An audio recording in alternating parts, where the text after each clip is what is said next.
Hola, ¿qué tal? ¿Cómo están? Les saluda Lola Hernández. Bienvenidas y bienvenidos a este espacio de aprendizaje, de conocimiento, de compartir. Esta es Lola Hernández y el día de hoy tengo un súper invitado que hace poquito estuvo aquí conmigo. Es el doctor Eduardo Barragán Pérez y él es neurólogo pediatra, jefe del Departamento de Neurología Pediátrica del Hospital Infantil de México Federico Gómez y miembro de Cerebros en Desarrollo. Y bueno, tiene un currículum muy largo que no lo vamos a leer, simplemente le vamos a dar la bienvenida. Doctor, buenas noches, muchísimas gracias por acompañarnos. ¿Cómo estás, Lola? Muy buenas noches. Un gusto saludarte y un gusto que me hayas invitado. Un honor estar aquí en tu programa para hablar de un tema tan interesante. Un tema súper interesante el día de hoy hablando sobre el uso de fármacos en personas con autismo, doctor, que aquí nos hacen muchas preguntas y yo la verdad que para calentar motores con este tema, porque tenemos preguntas de las familias, yo sí le quiero preguntar, doctor, ¿cuáles son los mitos y las realidades en el uso de fármacos en chicos con autismo? Porque hay muchos mitos y hay muchas cosas que son reales. Entonces, ¿cuáles podrían ser algunas de esas realidades en el uso de fármacos y algunas cosas que de plano son mitos, que no se sabe, que la gente no sé por qué las dice? Bueno, es muy interesante, fíjate. Yo creo que yo siempre he dicho que el grupo de papás que es más resiliente a recibir tratamientos farmacológicos son los papás donde sus hijos tienen autismo. ¿No? Entendiendo que el autismo está dentro de los trastornos del neurodesarrollo, donde ahí está el trastorno por déficit de atención, los trastornos del desarrollo motriz, los trastornos del lenguaje, trastornos como dislexia y disgrafía. Los pacientes, los papás de los niños que tienen hijos con autismo son muy resilientes a tratamiento farmacológico. Y aquí hay una serie de mitos muy interesantes, ¿no? La primera es, ¿existen tratamientos para prevenir el autismo? No, no hay. De repente por ahí dicen que hay medicamentos antiepilépticos, neurolépticos, de whatever, que pueden prevenir el autismo. No, no hay medicamentos que puedan prevenir el autismo. Ahora, en general, la gran mayoría de los papás, por lo menos mi experiencia, ¿no? Cuando llegan conmigo, la gran mayoría es, doctor, no le quiero dar medicamentos a mi hijo por tres razones fundamentales. La primera es que estos medicamentos generan adicción, lo van a volver adicto. Dos, es que no quiero a mi hijo como un zombie, no lo quiero dormido, no lo quiero aplatanado, no. Y tres es, prefiero intentar con cosas naturales, porque los medicamentos son químicos. Y esto, pues, le puede afectar otros órganos o provocar otras cosas a largo plazo. Creo que son como las tres más importantes.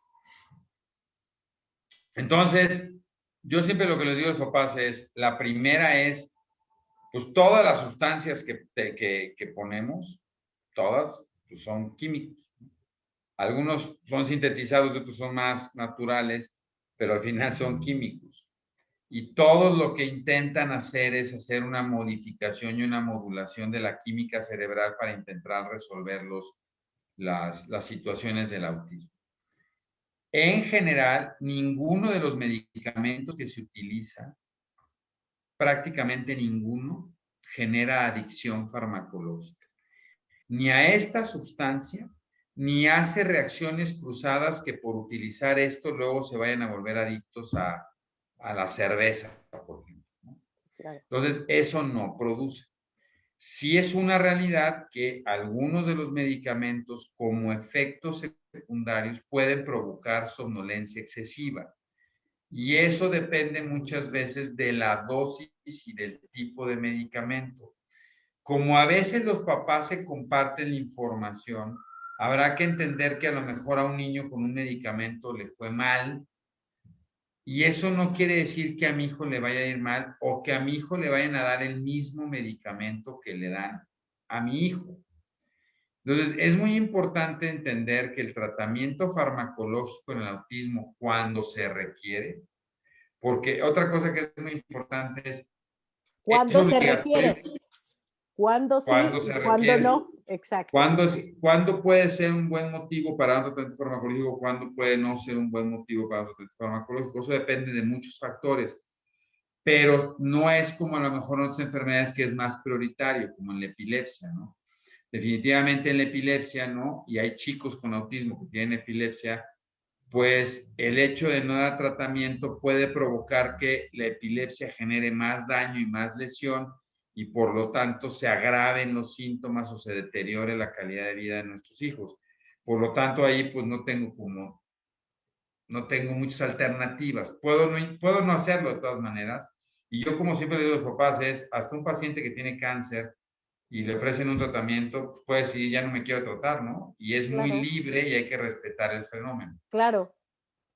Ahora, doctor, yo sé que esto es muy de cada paciente y va a ser muy atrevido quizá lo que voy a preguntar, pero es, ¿cuándo, ¿cuándo sí, cuándo no?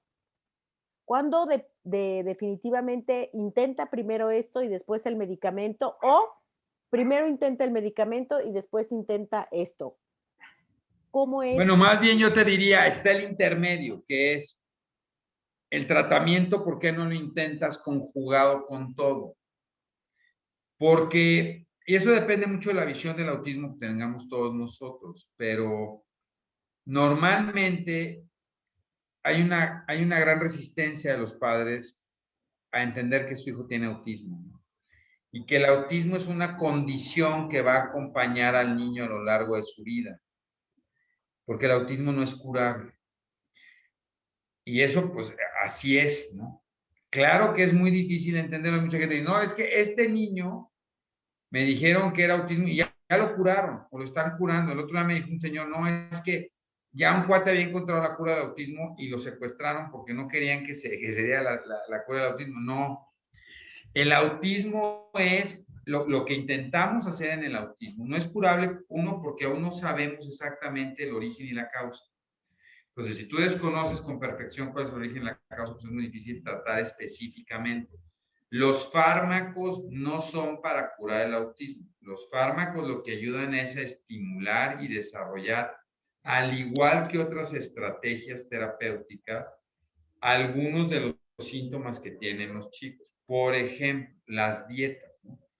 Hay que entender que en el autismo hay tres síntomas pivotes muy importantes: la falta de comunicación, el impacto social o la restricción de conductas sociales y las conductas estereotipadas y restringidas.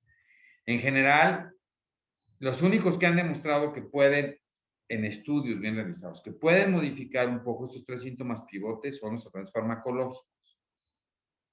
No que los curen, pero sí que pueden mejorar el síntoma pivotal. Acuérdense que en el autismo hay muchísimos síntomas acompañantes: trastornos del sueño, trastornos sensoriales, La trastornos de hiperactividad. TDA, problemas de motricidad. Entonces, por ejemplo, las dietas, algo que se ha visto que ayudan muchísimo es a bajar la irritabilidad en algunos de los pacientes que tienen autismo, pero no han demostrado realmente que impacten sobre el lenguaje.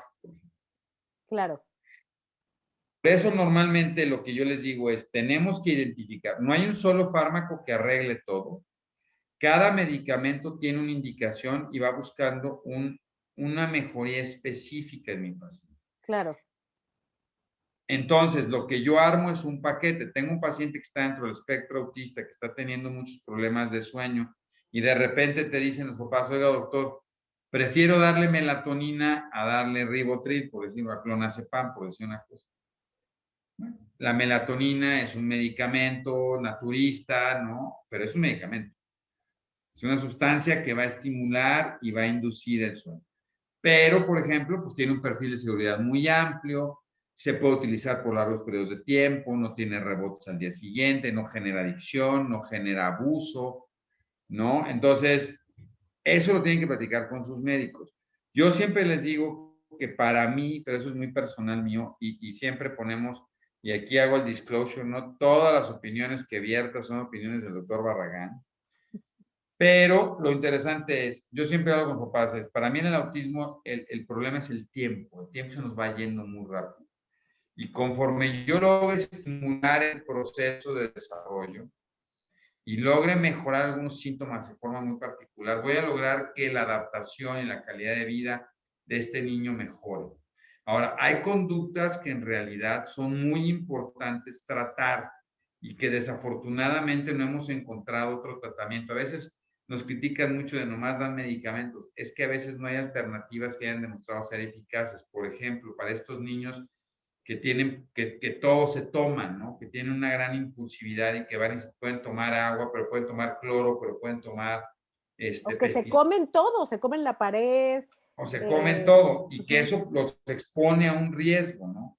claro. Entonces, cuando tú haces en la balanza y dices, bueno, y el papá dice, no, es que no quiero que tome medicamento. Bueno, señor, pero es que si se va a tomar un pesticida y le va a poner en riesgo la vida, a dar un medicamento que conozco lo que hace, conozco las dosis, conozco los efectos secundarios, puedo monitorizar perfectamente esto, creo que vale la pena intentarlo.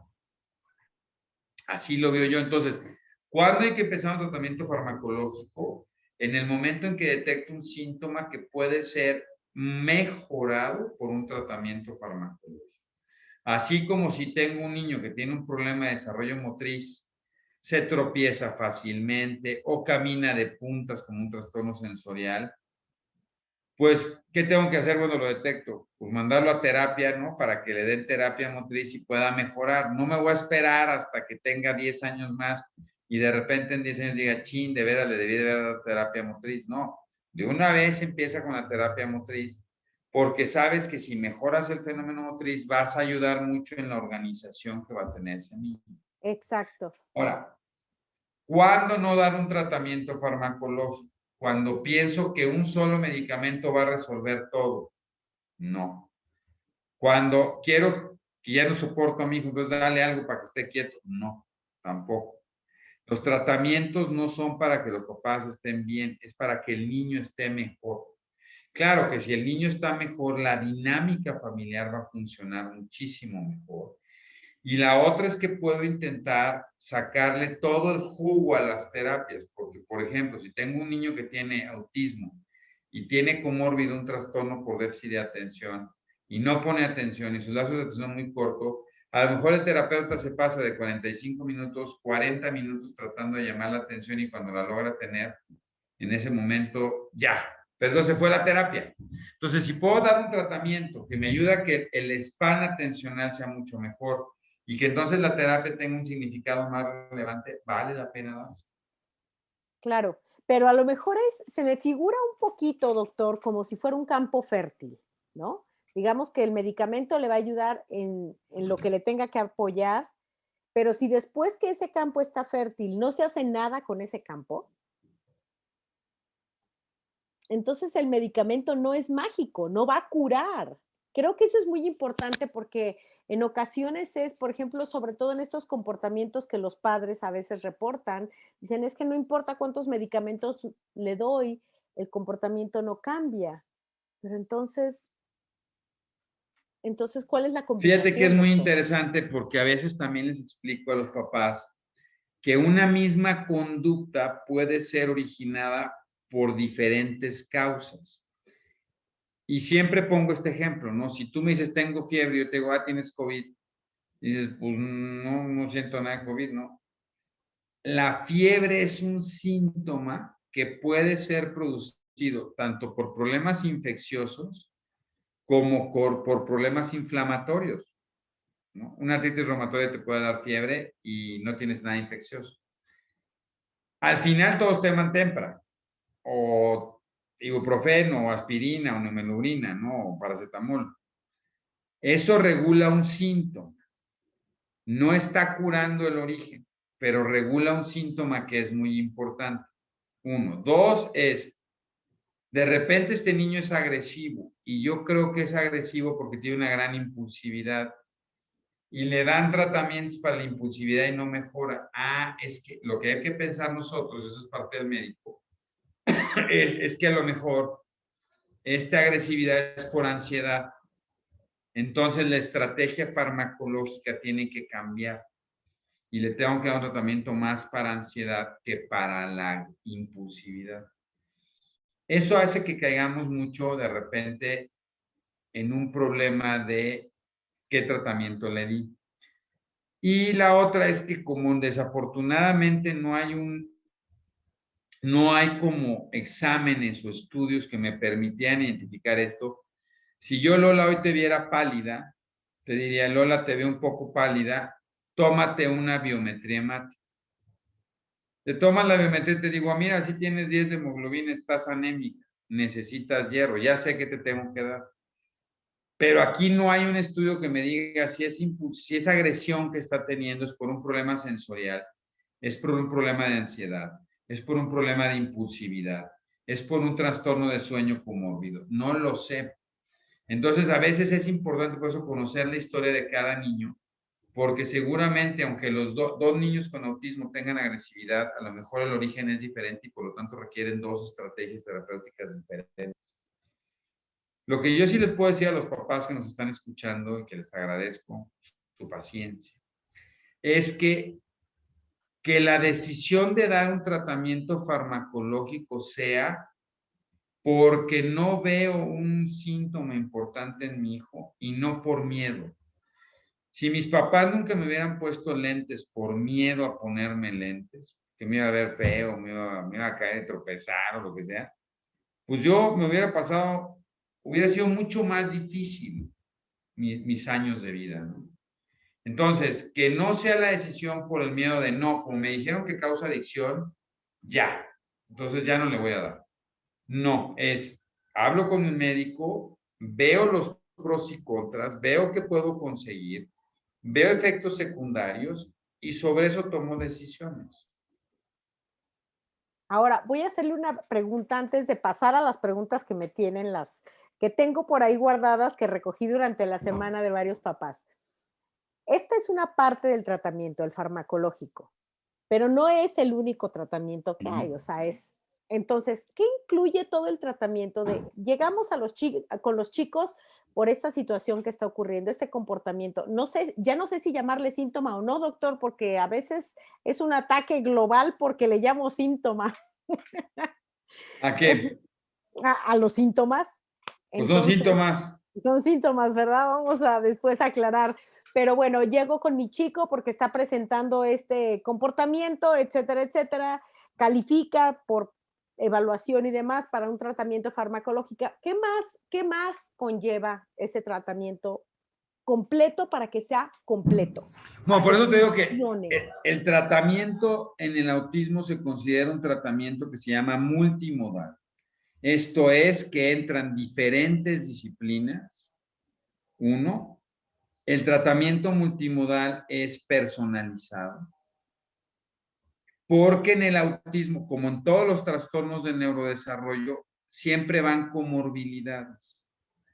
Entonces, si yo tengo un chico que tiene autismo y te digo que tiene problemas de sueño y tiene problemas motores, entonces lo que tengo que ver es qué estrategias puedo utilizar. Ah, pues mira, para el problema motor necesitas una terapia motriz.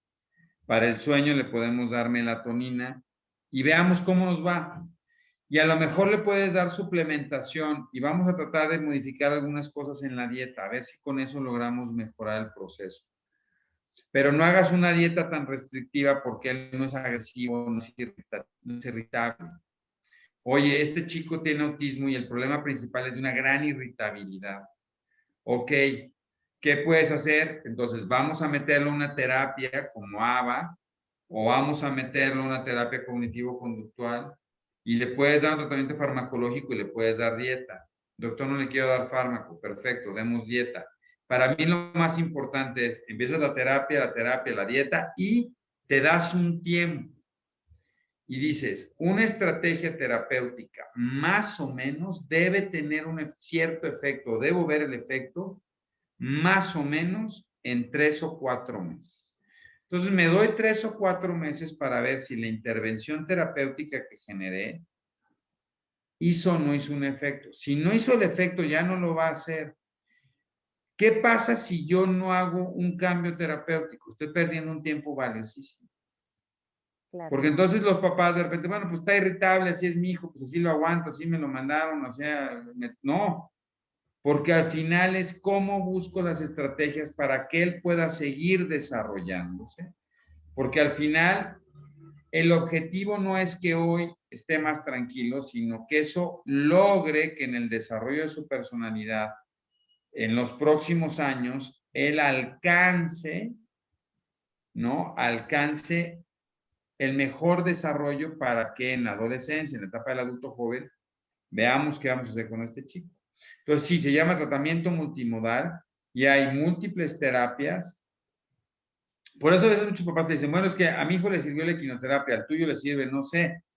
Si el tuyo tenía problemas motores, le va a servir. Si no tiene problemas motores, no le va a servir. Y no hay tiempo, dinero y esfuerzo que nos alcance para hacer todo lo que uno Claro. quiere hacer. Además Entonces, de las modificaciones en casa, doctor, porque eso también hay que hay que, nombrarlo, hay que hay nombrarlo. que trabajar con los papás. Lo primero es lo que tú estás haciendo, Lola, que es muy importante, que se llama una psicoeducación básica, ¿no? Esto no es por crianza, pero la crianza puede lograr muchísimas cosas. Entonces, siempre se nos olvidan los papás y a veces es bien importante porque, por ejemplo, referirlos a una orientación, un entrenamiento para padres es vital, ¿no? Definitivamente, definitivamente. Doctor, a ver, pues aquí le voy a hacer algunas de las preguntas que me enviaron durante la semana y aquí están colocando algunas, no sé si vamos a tener tiempo de abordarlas todas, pero Venga. ciertamente haremos lo posible y me van a permitir que abra yo aquí el documento. Y a ver, aquí tengo una pregunta que dice, ¿qué efectos a largo plazo puede tener el uso de medicamentos como la Pripax o clonidina en una persona?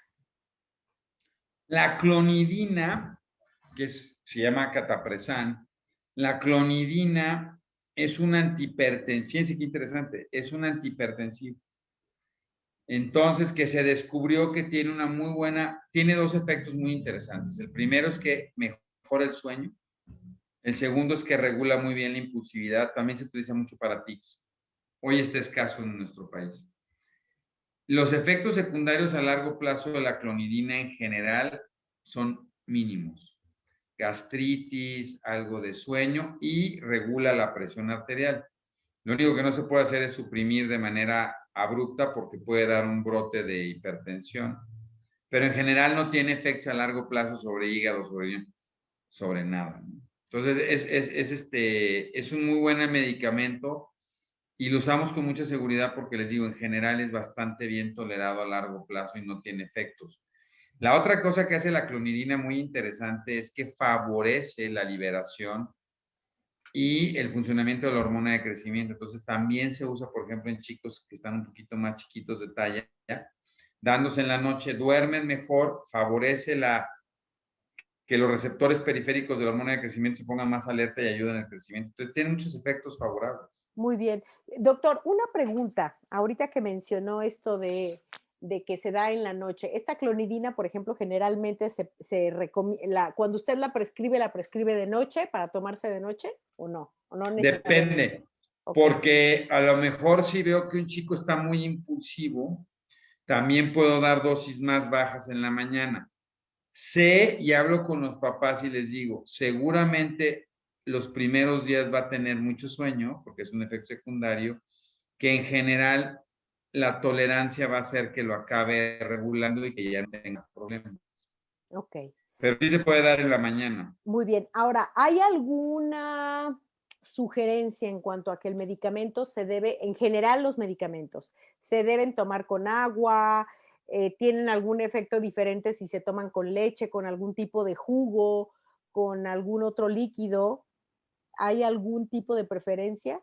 Una pregunta interesantísima, maravillosa, ¿no? La gran mayoría no.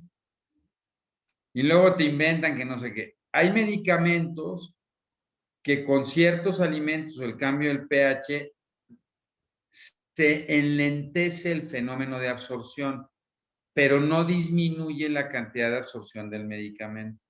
Entonces, en general, la gran mayoría no tienen problemas. Hay algunos muy específicos que tienen algunas interacciones, pero que es raro que tomen los niños. Por ejemplo, la risperidona no se debe tomar con toronja, pero es algo que normalmente pues, los niños no toman jugo de toronja. Y eso tiene que ver porque bloquea los receptores a nivel hepático. Pero tampoco es que lo tomen demasiado, ¿no? Entonces, o sea, en general, no. O sea, en general lo pueden tomar. Otra cosa que es muy importante, los medicamentos tienen una vida media promedio.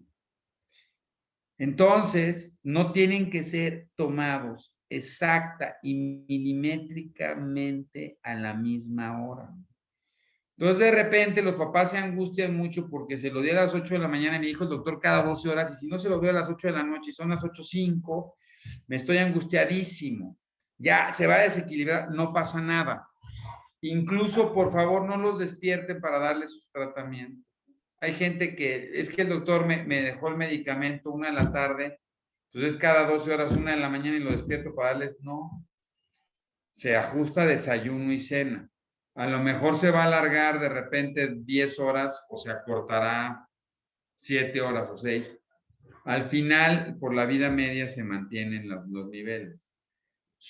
Y más bien, eso nos preocupa más en epilepsia pero también es muy importante en autismo. Ahora, hay medicamentos que se utilizan de repente de rescate que los estamos dando más frecuentemente y que a veces ahí juegas un poco con los horarios para tratar de ajustarte en los momentos que el chico está más difícil o que tiene que apoyarse.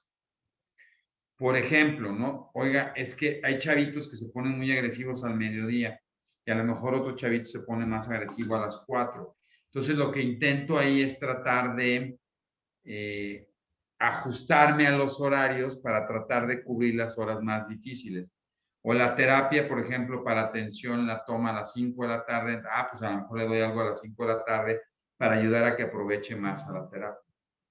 Claro, y qué importante esto que está diciendo, doctor, porque entonces ahí es como esta tarea de los padres de observar cuándo ocurren los comportamientos, si ocurren más en la tarde, si ocurren más en la noche, después de la escuela, qué sé yo, antes de dormir, después de levantarse, No, por ejemplo, ¿no? en autismo hay muchos chicos que les da fobia social, tienen una fobia social muy importante, entonces que a lo mejor estando en casa están mucho más tranquilos, pero cuando salen se ponen muy ansiosos, muy agresivos, se desorganizan muchísimo. Entonces, incluso hay medicamentos que puedes tener de rescate para decir, bueno, no le des más que si sabes que vas a hacer una fiesta, que lo vas a exponer a estos sonidos y tiene un problema sensorial, pues sí, ponle a lo mejor sus audífonos para que trates de amortiguar el sonido y no se desorganice, pero a lo mejor le podemos dar algo para que sí esté en la fiesta y no para que te acabes yendo a la fiesta o acabes no yendo, porque al final es importante la integración. Yo creo que este 2 de abril algo que tenemos que levantar la mano es indispensable integrar a nuestra niñez y juventud con autismo a nuestra vida cotidiana, a nuestra sociedad. No podemos seguirlos teniendo ahí, ¿no? O sea, los tenemos que integrar, tenemos que educar, ¿no? Eso es bien importante lo que tú haces, ¿no? Que la gente y la sociedad entienda que estos chicos pues, son seres humanos Claro. y que pueden estar en una fiesta y pueden estar en un colegio, y que pueden estar aquí, pueden estar allá, y que nosotros podemos ayudar a integrarlos más fácil. Definitivo. Aquí le paso otra pregunta, doctor. No ¿Se todas debe seguidas, yo siempre hablo mucho, perdón, pero Perfecto, no importa. Se debe realizar una revisión médica previa a iniciar un tratamiento farmacológico. En este caso, la mamá me dijo para asegurar que la conducta disruptiva que se observa no es provocada por otra causa y que pueda ser abordada desde otro tipo de intervención. definitivo, es lo que decíamos, ¿no? A lo mejor tengo un chico que tiene un problema conductual y me doy cuenta que es porque papá y mamá se están separando, ¿no? Entonces, a lo mejor hay un origen muy ambiental que está favoreciendo esa conducta y dices, bueno, ok, vamos a intentar un abordaje terapéutico, cognitivo, conductual o emocional, y nos damos 2 meses. Si en este fenómeno vemos que se pone peor, que está más disruptivo, que no le está pasando bien, podemos hacer una intervención farmacológica. Pero eso es la decisión farmacológica. Más bien sí amerita una evaluación del médico, sobre todo porque normalmente escuchamos el corazón. Hay algunos medicamentos que a dosis altas pueden afectar el corazón. Tratamos de ver si no tiene una disritmia, una arritmia, lo que sea. O por ejemplo, es bien interesante, no es lo mismo tratar a un niño con autismo y obesidad que un niño con autismo y casi desnutrición. ¿Por qué? Porque entonces puedo buscar medicamentos o que me ayuden a bajar un poco de peso o medicamentos que me ayuden a aumentar de peso. Entonces también a veces jugamos un poco con las condiciones del niño para ofrecerle el mejor tratamiento que este niño merita.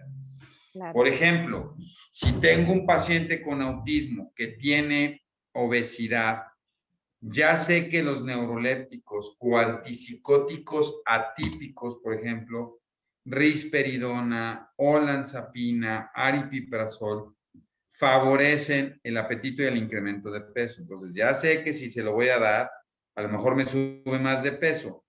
Entonces digo, a lo mejor busco un primo hermano que es un antipsicótico típico como el Aldol, o busco una estrategia como un ansiolítico, o busco un neuromodulador dentro de los antiepilépticos que no tenga un impacto de los efectos secundarios y no me vaya a incrementar el peso o me vaya a poner en otro problema después. Excelente. Gracias, doctor. A ver, aquí otra pregunta. ¿Por qué los neurólogos a veces prescriben medicación psiquiátrica? Es que no hay medicación psiquiátrica o no hay medicación neurológica o no hay medicación pediátrica, ¿no? Sino que los fármacos, pues los fármacos son Fármacos. medicamentos, ¿no? Y cada quien lo utiliza. Lo importante es saberlos utilizar y la otra es la dosis que debo utilizar. Pero no es que sea exclusivo de. No, Claro, claro.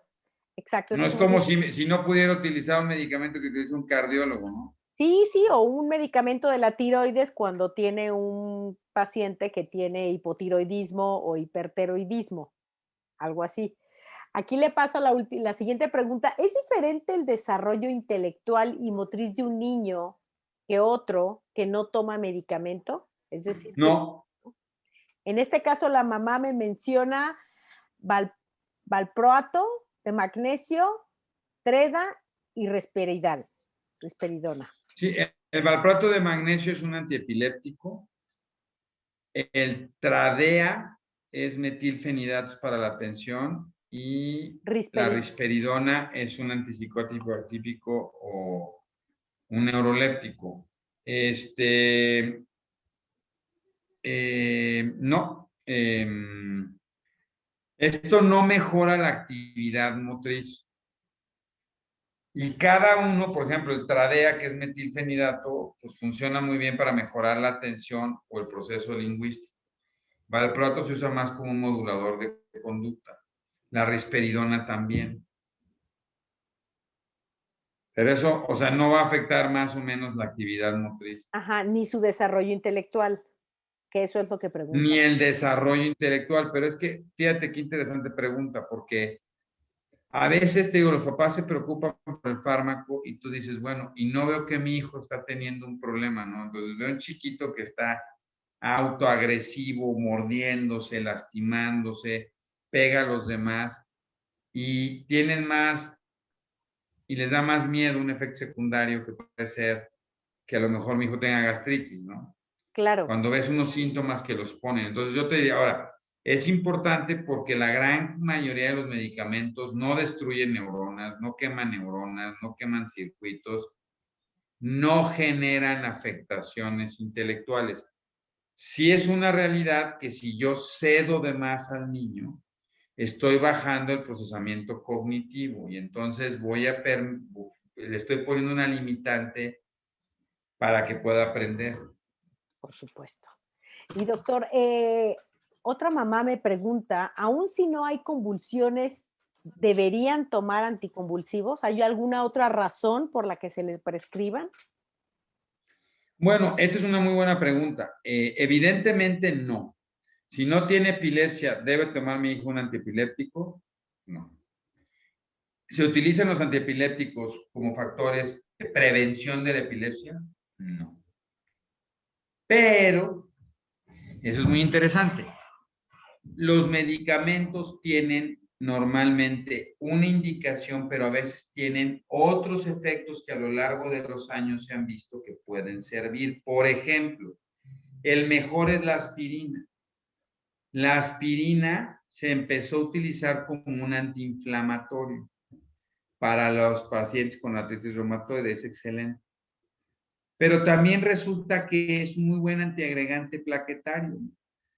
Entonces se le da para los pacientes que tienen problemas de riesgo cardíaco. Fíjense qué interesante, son dos indicaciones totalmente Totalmente diferentes. diferentes. Entonces, los antiepilépticos, algunos de ellos se ha visto que funcionan como neuromodulador.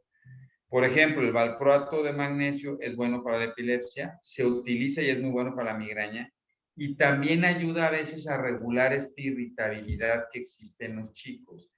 Entonces, en realidad no se da porque tenga epilepsia o vaya a tener, sino lo dan más como un neuromodulador.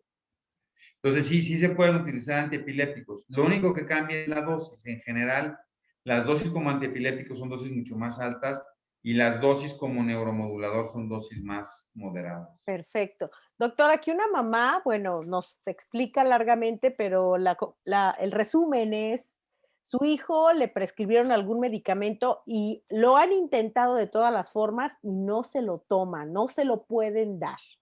¿Hay algo que recomiende en estos chicos que tienen quizá problema en tragar una pastilla, quizá en problema en... No, sensoriales, sobre todo hay niños que tienen un problema sensorial muy severo y que detectan cualquier cosa o que detectan de repente y es muy difícil dárselos. Yo lo que siempre les digo a los papás es no se lo den en su comida favorita o en la única o de las 3 o 5 comidas que tome a Sí, escoger uno, porque si de no al por sí rato no no va a comen. querer. Entonces, De por sí no comen y se los damos en su comida favorita, bueno, nos vamos a sentir entonces, lo que hacemos aquí es tratar de encontrar medicamentos que no tengan tanto sabor o medicamentos que tengan formulaciones que se puedan diluir fácilmente en otras situaciones y si no, busco otro medicamento. A exacto. veces es un problema importante. Sí, O sea, yo lo sí sé. es una barrera de repente. Sí, sí lo Ahora, es. la mayoría de los pacientes con autismo no tragan, entonces, afortunadamente hay solución, hay suspensión, hay jarabes o hay tablets que se pueden triturar y se pueden pasar y no tienen un sabor tan feo. Y ya las tenemos bastante bien detectadas para poder trabajar sobre eso. Excelente. Y doctor, bueno, aquí me hacen una pregunta, ¿qué ¿qué piensas sobre estas curas del autismo? Porque he de decir que cuando anuncié la entrevista con el doctor Barragán, por supuesto que surgieron los comentarios de grupos de personas que creen o que, bueno, o practican, ya no sé cómo decir, estas curas alternativas como el clorito, el hipoclorito, ¿no? Que por supuesto dicen que los niños no necesitan medicamento y que probablemente puede ser una corriente que genera todos estos miedos a los medicamentos. Además de que, doctor, seamos honestos, no todos los doctores son como usted. No, hay muy buenos, hay gente Yo muy sé buena. que hay muy buenos, pero hay unos que Hay no gente son muy tan buena. buenos. No, mira, yo lo que les digo siempre es, este, normalmente yo doy 3 indicaciones, ¿no? La primera es no caer en la desesperación. Es muy difícil no caer en la desesperación cuando estás en esto y buscar cualquier tratamiento alternativo. Normalmente nosotros nos basamos en los tratamientos que tienen cierta evidencia científica. Y no solo los medicamentos tienen evidencia científica, las terapias tienen evidencia Sí, claro. científica, las dietas tienen evidencia científica, la Algunas suplementación dietas, con omega, algunas dietas, ¿no? algunas dietas. Sí, muy importante. Sí, por ejemplo, la hipervitaminosis tiene evidencia científica de que te puede dejar ciego. O sea, tampoco por ser un tratamiento natural son... La gente a veces piensa que el tratamiento natural está exento de, ¿no? Todos tienen efectos. Pero finalmente, si alguien quiere intentar un tratamiento alternativo, es una opción que tiene. Yo siempre les digo, miren, díganme qué tratamiento quieren intentar, porque uno va aprendiendo de las mamás, ¿no? Muchas mamás te dicen, no, mire, ya fui a esto, ya fui al otro, sí sirve. Entonces, uno es, platíquenlo, ¿no? Y es decir, ok,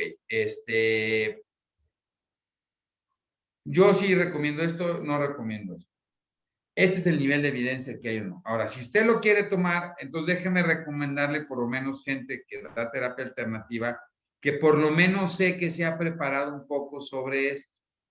Y no cualquiera que se dedica a poner terapias alternativas. Y que desafortunadamente, pues juega con esta necesidad de los padres, ¿no? Pero yo no estoy en contra de, ¿no? A veces se ha creado, se ha querido generar esta controversia o esta disparidad o generar como este encontronazo entre medicina y alternativa, ¿no? Al final, todos vamos juntos tratando de resolver un problema que tenemos que se llama autismo. Lo Exacto, único que les digo es, el autismo no se cura. O sea, si alguien dice que le va a curar el autismo no se cura. Si se cura, no era autismo. Eso es exacto, muy importante. Y exacto, ya, sobre ese principio usted busque, vaya viendo. Dos es, si ve cosas raras o si le dan cosas que no tienen indicaciones, o sea, si le dan un frasco blanco de repente así, tómeselo, de preferencia no se lo dé a sus hijos, o sea, si no tienen indicación de lo que es, ¿no? Porque por lo menos en la dieta sé lo que le estoy dando. Si le doy CBD, cannabis o cannabinoides, sé lo que estoy dando. Sí, o sea, en general, ¿no? De marcas, de cosas que por lo menos tengo una evidencia de algo que le estoy dando, vale la claro. pena intentar. Pero aún en el cannabis también hay que tener una guía cercana, porque no todos los cannabis funcionan, el cannabis que te venden en la calle o que te venden en todos lados, o sea, Por eso, pero eso lo sabemos muy bien, ¿no? O sea, hasta estos alimentos que dicen, yo utilizo alimentos, ¿cómo se llama? Es que son super cool y que no les ponen nada y que se llaman alimentos, se me fue el nombre. Pues que cultivan, ¿no? Que no les ponen pesticidas y tienen un nombre, se me orgánicos, fue. orgánicos. Orgánicos. Y yo les digo, bueno, ¿y usted está segura que es orgánico, no? O sea, Claro, nomás porque se lo vendieron en la esquina, ¿no? ¿Usted seguro que es orgánico eso? O sea, hay que tener mucho cuidado con esas situaciones, ¿no? Yo creo que ese es uno de los temas más importantes, ¿no? Alertar que hay que tener mucho cuidado porque desafortunadamente en autismo, y fíjense qué interesante, en enfermedades que son muy bien conocidas, que sé la causa, el origen y el tratamiento, en general los tratamientos alternativos casi son inexistentes. ¿Por qué? Porque está muy bien establecido lo que tengo que hacer. Pero en problemas como autismo, donde hay tantas variantes, entonces se vuelve un campo para que todo el mundo quiera entrar con esto. exactamente. Y lo del hipoclorito, en verdad, tengan mucho cuidado, ¿no? Tenemos varios pacientes con quemaduras importantes esofágicas, úlceras, neumonías. Entonces, no, eso lo hizo otro cuate. Pues otro cuate que estaba como tú. Dos, ¿qué iba a decir? Bueno, pero no, pero somos abiertos a Claro, la utilización y nada más que hay un cierto esquema, ¿no? exacto, exacto. Doctor, aquí le voy a decir otra pregunta más, y yo creo que va a ser esta y otra más, que Como se si nos hace diera, ya muy tarde. Es una mamá que dice sobre el Ritalin, dice, este medicamento a mi hijo lo concentra muy bien, pero cuando le pasa el efecto le da un rebote tan terrible que le causa berrinches muy fuertes. Y bueno, pregunta si esto cambia con el tiempo, si se puede no, hacer. más bien, fíjese, eso es un efecto secundario y entonces lo que puedo buscar es cambiar por otro metilfenidato con una liberación diferente para evitar los rebotes y sí mantener el foco. Entonces, hay diferentes presentaciones y puedo hacer un juego para evitar estos rebotes que sí puedo ver. Exacto. Aquí simplemente esta es una idea. Finalmente, entonces, lo ideal es medicamento, terapia y rutinas familiares acorde a los niños y sus necesidades. Pero bueno. No, o sea, yo lo que quiero que sepan es, Yo el creo que lo ideal medicamento, no, o sea, no es que sea lo ideal, el medicamento es solamente si se necesita. por eso, aquí lo que es importante que quede es, dentro del tratamiento multimodal tengo muchas estrategias farmacológicas, muchas estrategias terapéuticas. Terapias de diferente índole a los niños, a los padres, tratamientos alternativos, tratamientos farmacológicos.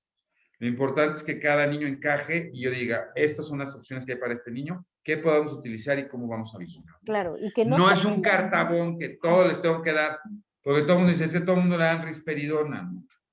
Claro. No, o sea, la risperidona es el tratamiento que más estudios tiene a nivel mundial y se tiene tratando más tiempo pacientes dentro del espectro autista, pero no necesariamente es la única opción que existe. Claro, y que a lo mejor no todos van a necesitar medicamento. ¿O es una No, regla y hay general? niños que no necesitan medicamento, ¿no? Y hay veces que hay niños que uno dice, la verdad es que no considero que en este momento requiere un tratamiento farmacológico de apoyo. Eso no quiere, ahora, recuerden que el fenómeno es muy dinámico, ¿no? Entonces, en este fenómeno dinámico puede ser que hoy no, en 6 meses sí, o también pensar que los tratamientos farmacológicos no son para siempre, porque también los papás piensan que el tratamiento va a ser para siempre. No, el tratamiento no es de por vida, el tratamiento es transitorio, dura algunos meses, consolida el fenómeno, se retira. Exacto. A ver, doctor, ya para cerrar, si un padre de familia, madre de familia en su casa estuviera teniendo una situación con su chico, ¿cuáles serían así como esos 3, 4, 5 factores que uno debe decir, voy al neurólogo, voy a hablar con él porque quizá se necesite un medicamento? O sea, yo sé que uno es alterar la calidad de vida de la persona y de la familia. De la familia. Es un puntal muy importante. O sea, si el síntoma que tiene mi hijo, y más ahora en pandemia, está desestabilizado, detuvo el desarrollo que llevaba, o retrocedió en el proceso que llevaba, o está disfuncionando el funcionamiento familiar, es un síntoma que es muy factible que pueda requerir un tratamiento farmacológico. Dos es, si tengo un síntoma muy específico, como puede ser un problema de sueño, ¿no? Mi hijo se despierta 7 veces en la noche, pero no le voy a dar tratamiento farmacológico. Despertarse 7 veces en la noche a nadie le hace bien durante más de No, una claro. semana. Eso le va a generar problemas de calidad de vida y problemas biológicos. Requiere tratamiento. Y 3 es, si ya lleva más de un año, fíjate que me estoy poniendo bastante laxo. Si lleva más de un año, hay papás que llevan 2, que llevan 3, ya intentó muchas cosas y no ha obtenido un resultado consistente, dele la oportunidad a los medicamentos. Su hijo se lo puede agradecer y no es para tenerlos sedados, es para mejorar el funcionamiento de algunas áreas. Y en verdad hemos visto avances muy significativos en muchos de nuestros pacientes. Bueno, se nos está congelando el doctor Barragán. Probablemente muchos de ustedes me están escuchando, quizá no vamos a tener oportunidad de responder. Ya regresó, se nos quedó Ya, congelado, ya le iba a dar un tratamiento perdón. farmacológico.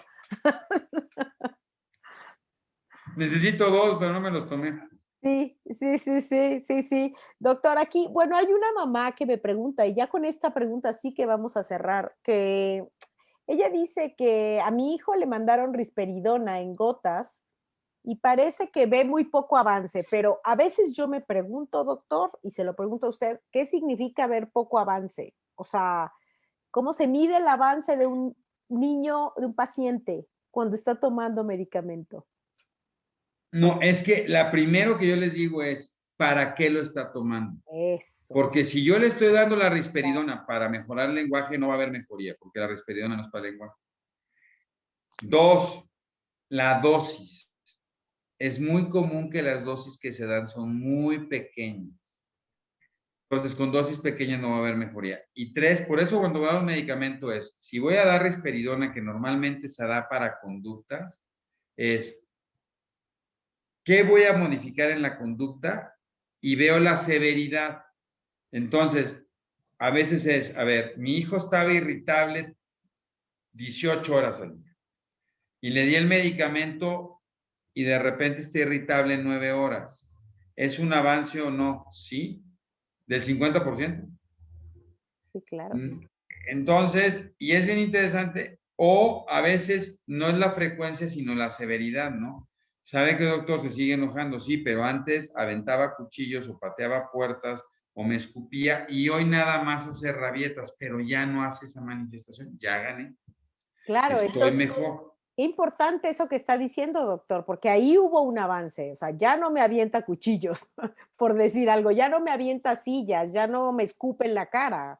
Entonces, a lo mejor ahí es donde entra la combinación. Ah, mira, con esta dosis del medicamento logré mejorar, suavicé, bajé la severidad. Ahí podemos hacer una intervención terapéutica conductual para que eso que me quede no sea subiendo el medicamento, sino más bien a través de estrategias conductuales. Y es ahí donde jugamos como el equipo terapéutico todos en conjunto. Exactamente. Doctor, yo le voy a compartir, ahorita que está aquí, y voy a compartir con todos los demás. Hace unos días publiqué en mi muro un, una guía que publicó Autism Speaks en español, fenomenal, que se llama Autismo y Medicamentos para Conductas Desafiantes. Quizá el nombre no es el mejor, uso y seguro cuidadoso, pero es una guía que diseñó Autism Speaks, que es para los padres. Es como, ¿qué preguntas hacerle al médico?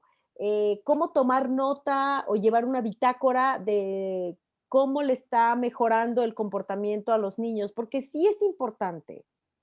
Es importante tomar notas para precisamente poder medir qué tanto le está ayudando, qué tanto no le está ayudando, si hay efectos secundarios. Fíjate que yo, hoy lo que les digo a los papás es, el WhatsApp se ha vuelto muy interesante porque al final cuando yo voy mandando mensajes y voy viendo los cambios, se queda como una bitácora de conductas. Entonces, pueden establecer una relación con su médico donde le digan, cada semana te voy a mandar cómo está. Entonces va quedando ese historial de conductas y de repente cuando lo ves, o videos, ¿no? Tómale un video ahorita, tómale un video en un mes y lo comparas y lo ves objetivamente y de repente dices, wow, ¿no? Exacto, exacto. Y yo creo que cuando hay una consistencia con un médico y hay esa comunicación como sucede con los pacientes con usted, es fenomenal. Pero cuando ha sido este brincar de médico en médico, a veces lo mejor es guardar una bitácora personal del chico, ¿no? Para no llegar en blanco, a veces, aunque podríamos traer el expediente del niño, pero a veces el expediente no guarda todos los detalles que uno como madre observa Definitivo, o la escuela o los terapeutas observan. Doctor, definitivo. pues excelente conversación, muchísimas No, gracias. muchísimas gracias. Espero que, perdón, espero que les haya gustado, espero que hayamos aclarado algunas dudas. Muy nutritivo ya es, ya lo seguiremos invitando para otros temas importantes No, yo encantadísimo, y Lola. yo quiero que les haga la invitación para Cerebros en Desarrollo, por favor, porque todas las ligas a Cerebros en Desarrollo ya están colocadas aquí arriba, pero yo quiero que el doctor les diga de qué se trata, Cerebros en Desarrollo. Bueno, Cerebros en Desarrollo es un grupo que hice con Juan Carlos García Beristain, que es mi socio, mi amigo, colega, y que damos pláticas y tenemos pues pláticas informativas dirigidas a papás que intentamos que informen igual que lo haces tú, Lola, desde una perspectiva muy particular. Entonces hay varias pláticas de autismo, de Asperger, de tratamientos farmacológicos. Se llama cerebrosendesarrollo.com. Muchísimas gracias.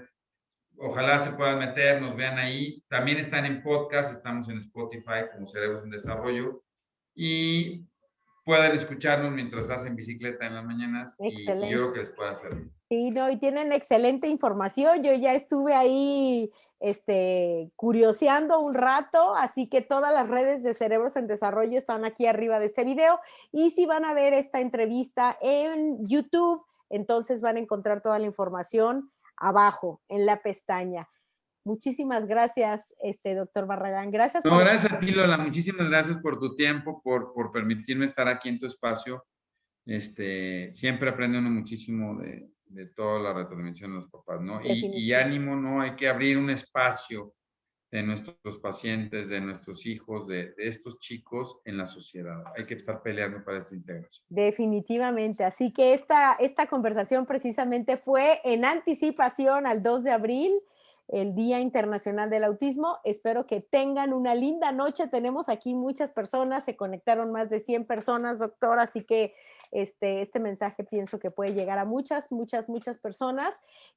Aquí le están dando las gracias, lo están felicitando, así que gracias a todos los que nos escuchan. Muchas Esta es gracias a Lola ustedes. Hernández y nos escuchamos porque la próxima semana vamos a tener un panel de hermanos de chicos con autismo, porque a ellos también hay que escucharlos. Definitivo. Definitivo. Muchísimas gracias. Tengan una bonita noche. Bonita noche, hasta Nos pronto. vemos. Hasta pronto.